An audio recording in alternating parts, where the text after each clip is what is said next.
TF2 is a masterpiece of a game. I played it on the orange box, and years later I moved to PC. From then on, I've been playing it off and on, mostly in the on parts. I consider it one of my favorite games of all time, even in its current state. The footage you're seeing right now is me playing my favorite map, and, in my opinion, the best map, Dust Bowl.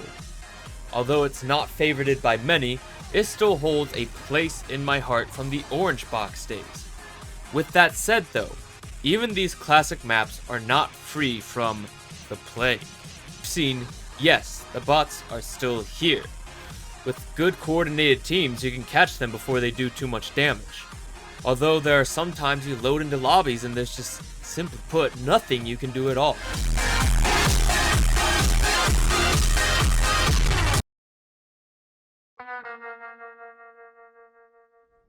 And the fixes! Oh, the fixes. They no longer work. The implementation that only premium accounts can use voice chat no longer works.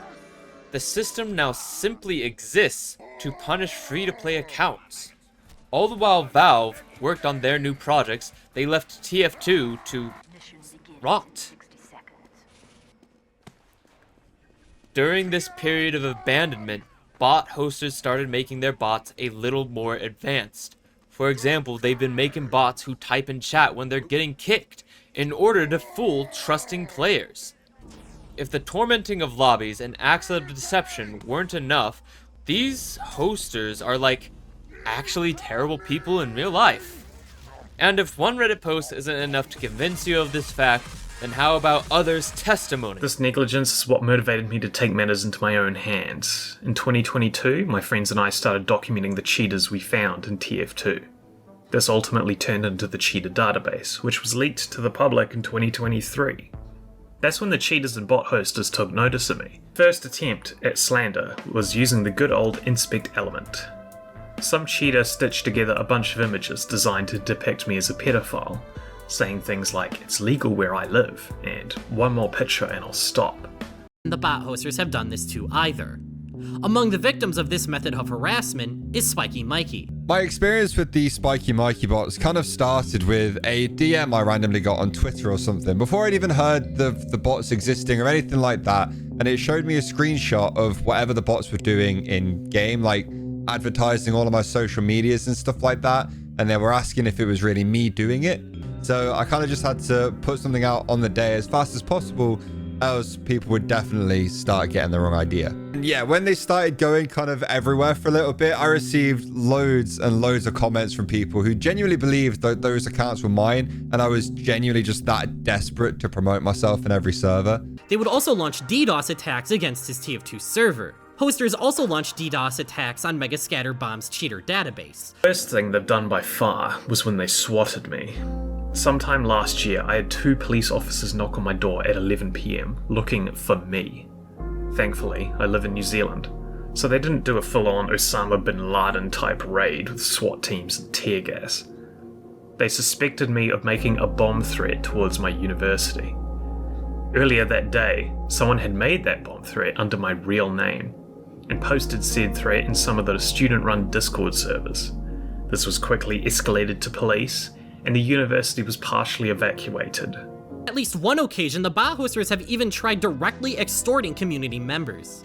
In 2021, Spiky Mikey received an email from a bot hoster responsible for the Spiky Mikey bots mentioned earlier in this video. The email threatened Spiky Mikey with the promise of creating more Spiky Mikey bots. Team Fortress 2 is a game that stands firm against the test of time. But as of late, it's been simply a show of Valve's lack of care. Valve is a billion-dollar company, and a place I wanted to work at when I was younger.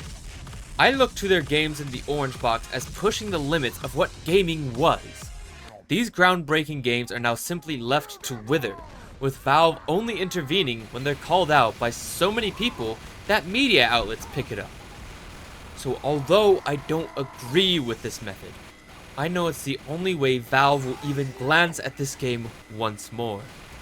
If by some miracle, someone from Valve sees this, I have a message for everyone there. You guys were and still are industry titans! From my understanding, there are already source mod plugins that essentially nullify the bot crisis.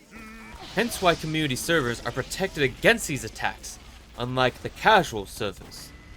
It wouldn't be a lot of work, and you could gain praise, admiration, and an increased player count, and what you care about more is increased key sales from the player count.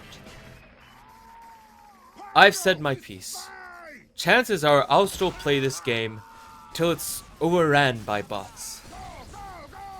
But if anyone can do something to save this masterpiece of a game, then please fix TF2.